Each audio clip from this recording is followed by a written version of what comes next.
तर पुण्यातून एक मोठी बातमी समोर येते। रवींद्र धंगेकर हे अजित पवार यांच्या भेटीला गेलेले आहेत। रवींद्र धंगेकर गेल्या काही दिवसांपासून शिवसेनेमध्ये नाराज आहेत। जागा वाटपासंदर्भात त्यांनी नाराजी व्यक्त केली होती। सोबतच भाजपा शिवसेनेला मनाप्रमाणे पुण्यामध्ये जागा देत नाही असाही आरोप हा रवींद्र धंगेकर यांनी केला होता। या सर्व पार्श्वभूमीवर एक मोठी बातमी समोर येते। रवींद्र धंगेकर हे अजित पवारांच्या भेटीला गेलेले आहेत। भाजपा शिवसेनेची युती त्यामुळे फिसकटण्याची शक्यता आहे। पुणे महानगरपालिकेमध्ये भाजपा शिवसेनेची युती होती आहे। या सर्व पार्श्वभूमीवर रवींद्र धंगेकर हे अजित पवारांच्या भेटीला गेलेत। गेल्या काही दिवसांपासून रवींद्र धंगेकर यांनी अनेक वेळा नाराजी व्यक्त केलेली आहे। जागा वाटपावरून आणि इतरही कारणांवरून त्यांनी नाराजी व्यक्त केली होती। या सर्व पार्श्वभूमीवर ही एक मोठी बातमी समोर येते आहे। रवींद्र धंगेकर हे अजित पवार यांच्या भेटीला गेलेले आहेत। त्यामुळे पुण्यातील राजकीय समीकरण बदलू शकतात का, युती आघाडी बदलू शकते का, अशा अनेक शक्यता आता वर्तवल्या जात आहेत। भाजपा शिवसेनेची युती त्यामुळे फिसकटण्याची शक्यता सुद्धा आहे। ही एक मोठी बातमी। रवींद्र धंगेकर अजित पवारांच्या भेटीला गेलेले आहेत। त्यामुळे पुण्यामध्ये भाजपा आणि शिवसेनेची युती न होता राष्ट्रवादी आणि शिवसेनेची युती होऊ शकते का, अशी सुद्धा शक्यता ही वर्तवली जाते। या सर्व पार्श्वभूमीवर पुणे महानगरपालिकेमध्ये अनेक समीकरणं बदलू शकतात का, अशी ही चर्चा आहे।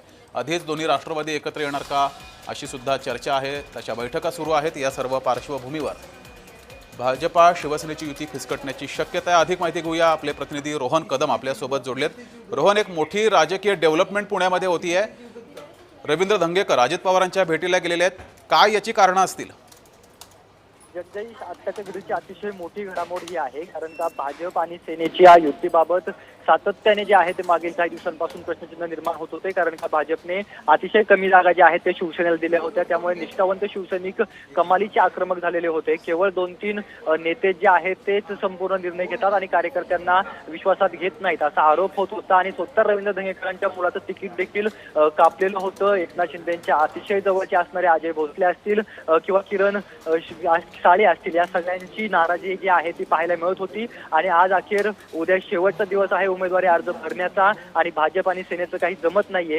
या पार्श्वभूमीवरती स्वतः रवींद्र धंगेकर, अजय भोसले आणि किरण साळी जे आहेत ते अजित पवारांच्या भेटीसाठी पोहोचलेले आहेत। नेमकं यांनी बंड पुकारून शिवसेनेची फारकत घेऊन अजित पवारांच्या भेटीसाठी ते आले आहेत का, की स्वतः एकनाथ शिंदे यांनी अशा प्रकारचा निरोप त्यांना दिलेला आहे, अजित पवारांशी बोलणी करण्याचा निरोप त्यांना एकनाथ शिंदेने दिला आहे का, हे सगळे प्रश्न जे आहेत ते आता सध्या पडलेले पाहायला मिळत आहेत। परंतु अगदी काही मिनिटांपूर्वी रवींद्र धंगेकर असतील, अजय बापू भोसले असतील, किरण साळे असतील आणि इतर शिवसैनिक जे आहेत ते अजित पवारांच्या भेटीसाठी आलेले आहेत। कारण का केवळ 16 जागांचा प्रस्ताव जो आहे तो शिंदेच्या शिवसेनेसमोर भाजपने ठेवलेला होता, आणि त्यातल्या 7 जागा अशा होत्या ज्या जागांवरती कधीही भाजपचा उमेदवार आणि दूरपर्यंत सेनेचा उमेदवार निवडून आलेला नव्हता। अशा 7 जागा दिलेल्या होत्या। किमान त्या 7 जागा तरी बदलून आम्हाला दुसरा प्रस्ताव द्या, अशा प्रकारची मागणी अगदी दुपारपर्यंत जोर धरून होती।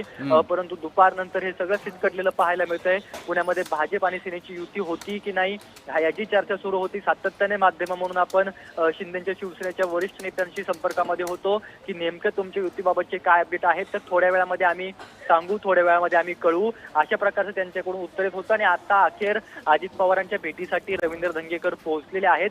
कारण का रवींद्र धंगेकर हे शिवसेनेचे मोठे नेते मानले जातात, त्याचबरोबर किरण साळी जे आहेत ते मानले जातात, अजय भोसले मानले जातात। हे तिघही मोठे नेते जे आहेत ते सध्याच्या घडीला अजित पवारांच्या भेटीसाठी पोहोचलेत। आतमध्ये त्यांची चर्चा सुरू आहे आणि बाहेर आल्यानंतर नेमकं काय सांगितलं जातंय, खरंच शिवसेनेची आणि आता पुन्हा अजित पवारांची युती होणार आहे का, की या सगळ्या नेत्यांनी ज्या अजित पवारांना भेटण्यासाठी आलेले आहेत त्यांनी बंड पुकारून अजित पवारांच्या भेटीसाठी हे सगळे नेते आलेले आहेत, हे पाहणं अतिशय महत्त्वाचं असेल। आणि जर का शिंदेची शिवसेना संपूर्ण नाराज असेल, म्हणजे अगदी केवळ नीलम गोरे असतील, विजय शिवतारे, ज्यांचा तसा पाहायला गेला तर पुणे महानगरपालिकेशी काही संबंध नाहीये, केवळ ते पुरंदरचे पुणे जिल्ह्यातले आमदार आहेत म्हणून त्यांच्याकडे हे सगळं दिलेलं होतं। यापूर्वीच पुण्याचे शहराध्यक्ष नाना भानगिरे हे नाराज झालेले होते। ते अक्षरशः एका चर्चेतून रडत जे आहेत ते हॉटेलच्या बाहेर आलेले पाहायला मिळत होते।